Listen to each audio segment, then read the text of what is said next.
Hello everyone, my name is कायनात और आज हम कन्फ्यूशियस को पढ़ेंगे और उनकी आइडियोलॉजी को। स्पेशली हम काशीराम शर्मा के अकॉर्डिंग पढ़ेंगे कि जो काशीराम शर्मा है उनका क्या पॉइंट ऑफ व्यू था कन्फ्यूशियस की आइडियोलॉजी और कन्फ्यूजियम को लेकर के।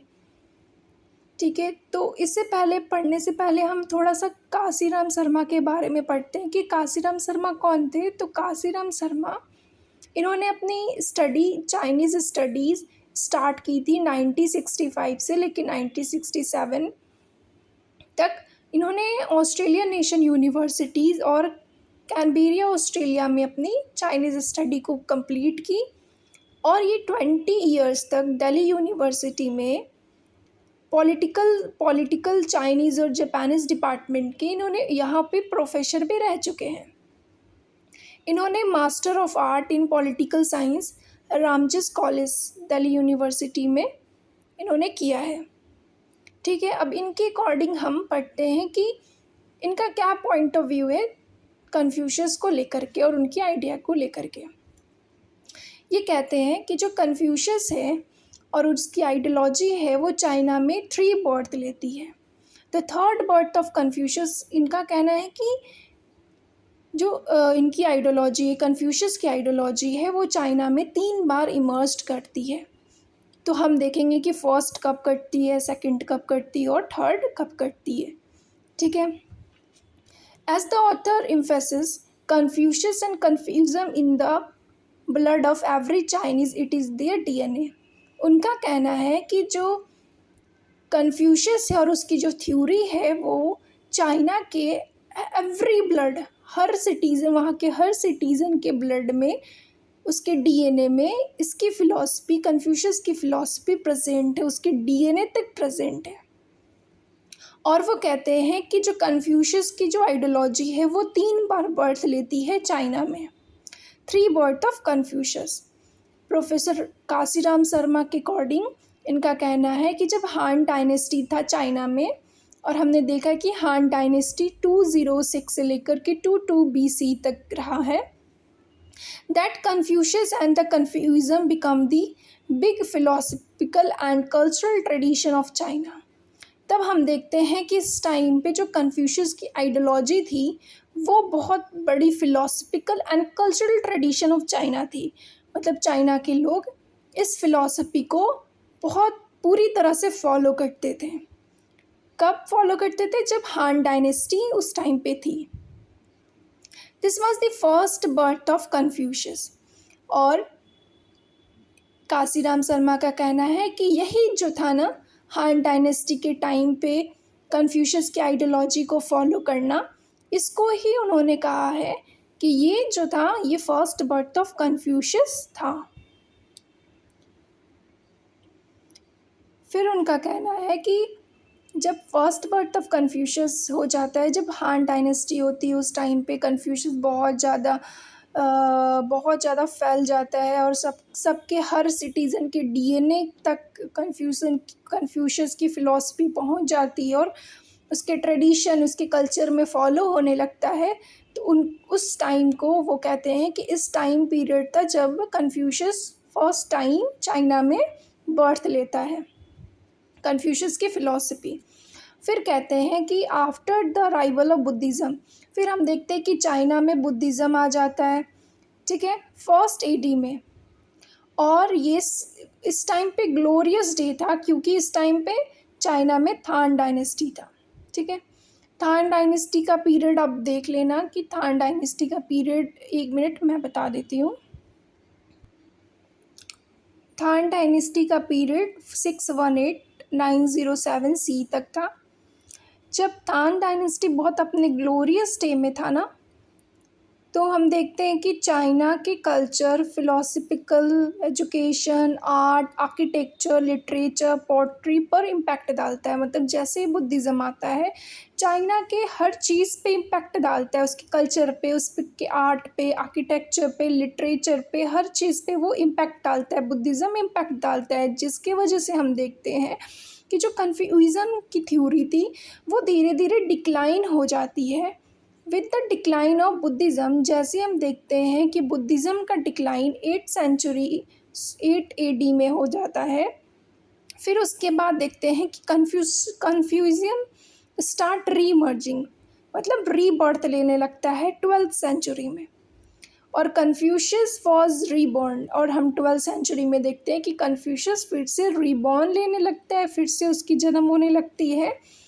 तो ऑथर कहते हैं which the author describe as a second birth of Confucius, और इसी को ऑथर कहते हैं कि ये सेकेंड बर्थ ऑफ कन्फ्यूशियस था। फर्स्ट बर्थ कब था? जब हान डायनेस्टी में कन्फ्यूशियस की फ़िलॉसफी बहुत ज़्यादा स्प्रेड हो गई थी, बहुत ज़्यादा फॉलो होने लगी थी।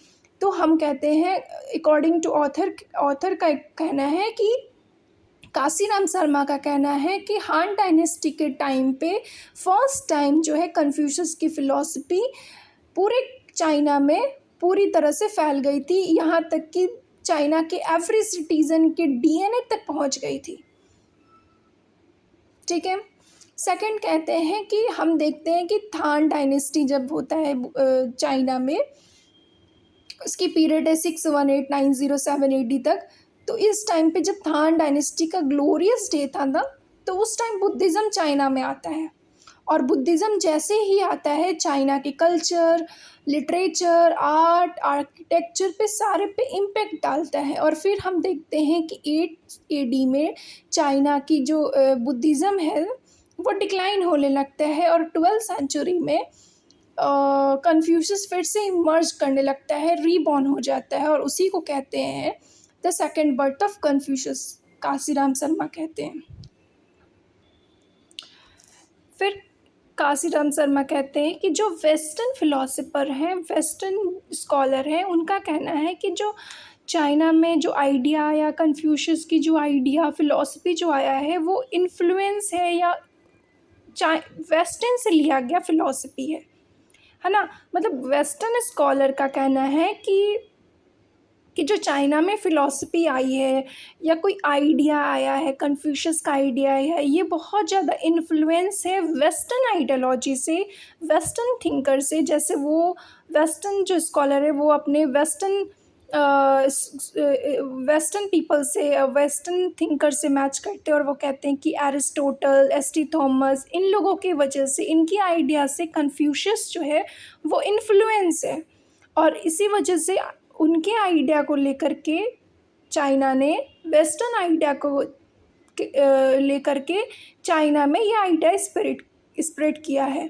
बट काशीराम शर्मा का कहना है कि चाइना से कोई भी कनेक्शन नहीं था वेस्टर्न से। चाइना पहले क्लोज इकॉनमी, अपने आप को क्लोज रखती थी, उतनी ज़्यादा हम देखते हैं चाइना स्टार्टिंग से क्लोज इकॉनमी रही है, उसने ज़्यादा वेस्टर्न से कनेक्टेड नहीं बनाया है। बट एक काशीराम शर्मा कहते हैं कि नहीं, चाइना ने वेस्टर्न से कुछ चीज़ नहीं ली है, हमने वेस्टर्न के आइडियाज़ को नहीं लिया है, चाइना ने वेस्टर्न के आइडियाज़ को नहीं लिया है, क्योंकि चाइना का कनेक्शन ही नहीं था वेस्टर्न साइड से। उनका कहना है कि हाँ, हो सकता है कि हाँ, इंडिया से थोड़े बहुत हमारे थॉट और ट्रेडिशन मिलते हों, जैसे वेदास से, उपनिषद से, भगवत गीता से, बुद्धा टीचिंग से, आदि शंकराचार्य के बुक से, है ना, उनकी आइडिया से मैच करता हो। क्योंकि जब चाइना और इंडिया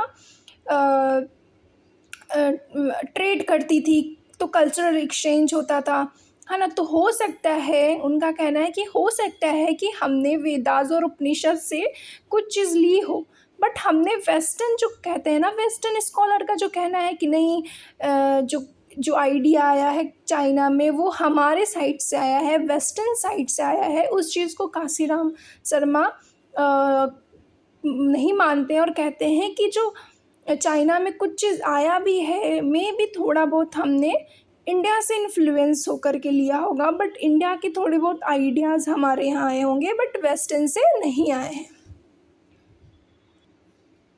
फिर वो आगे कहते हैं कि China communist rule start in 1949। हम देखते हैं कि कम्युनिस्ट रूल चाइना में स्टार्ट हो जाता है, स्पेसिफिक सोशलिस्ट पार्टीज इमर्ज हो जाती है, उसमें माओ इम्पॉर्टेंट रोल निभाते हैं, और ये मार्क्सिस्ट थॉट को इम्फेसिस देते हैं, मीन्स कि सारा चीज़ गवर्नमेंट के पास होना चाहिए, सोसाइटी के लिए वर्क हो, रूट लेवल तक हम जाएँ, ऐसी आइडियोलॉजी होती है उनकी, मार्क्सिस्ट की और माओ की। तो कन्फ्यूशियस इस टाइम पे हम देखते हैं कि पोस्ट माओ और मतलब चाइना में क्या होता है ना कि मार्क्सिस्ट और पोस्ट माओ की जो आइडियोलॉजी धीरे धीरे डिक्लाइन होने लगती है, और उसी टाइम पे हम देखते हैं 200 एडी में देखते हैं कि जो कन्फ्यूशियस की आइडियोलॉजी है उस वैक्यूम को फुलफिल करने लगती है। मीन्स जैसे वो डिक्लाइन पड़ता है कम्युनिस्ट रूल, तो हम देखते हैं कन्फ्यूशियस फिर से रीइमर्ज रीबॉर्न लेने लगता है। और इस चीज़ को ऑथर कहते हैं कि इस पीरियड को, इस टाइम को हम कहते हैं third birth of Confucius. Kashiram Sharma का कहना है कि जब माओ की जो आइडिया है वो चाइना में डिक्लाइन पड़ जाती है और कन्फ्यूशियस फिर से रीबर्थ लेता है 200 सेंचुरी में एडी में, तो इस चीज़ को वो थर्ड बर्थ ऑफ कन्फ्यूशियस कहते हैं। फिर हमारे पास कुछ डेटा है, वो कहते हैं, काशीराम शर्मा कहते हैं कि जो पीपल कन्फ्यूशियस रीमर्जिंग फास्टर, कहते हैं कि जब स्टार्टिंग में हान डायनेस्टी में हम देखते हैं कि हान डायनेस्टी के टाइम पे फर्स्ट बर्थ ऑफ कन्फ्यूशियस होता है। सेकंड देखते हैं कि बुद्धिज़्म चाइना में आता है और बुद्धिज़्म आते ही कन्फ्यूशियस का डिक्लाइन होता है 8 एडी में। फिर हम देखते हैं कि 12th सेंचुरी में सेकंड बर्थ होता है कन्फ्यूशियस का। और थर्ड देखते हैं कि जब पोस्ट माओ और पोस्ट मार्क्सिस्ट थ्योरी डिक्लाइन पड़ती है चाइना में, तो फिर कन्फ्यूशियस का रीबर्थ होता है 200 सेंचुरी में। फिर हम देखते हैं कि जो टू टाइम जो बर्थ हुआ था उससे ज़्यादा फास्टर ये थर्ड बर्थ ऑफ कन्फ्यूशियस है, क्योंकि इस टाइम पे हम देखते हैं 20 मिलियन कन्फ्यूशियस टेम्पल बनाया जाता है, स्टैचूज़ बनाए जाते हैं चाइना में। मतलब 20 मिलियन टेम्पल और स्टैचूज़ बनाए गए हैं चाइना में कन्फ्यूशियस के। और देखते हैं कि और ये जो बनाए गए 20 मिलियन वो 20 साल में बनाए गए, 20 साल के अंदर 20 मिलियन टेम्पल बनाए गए।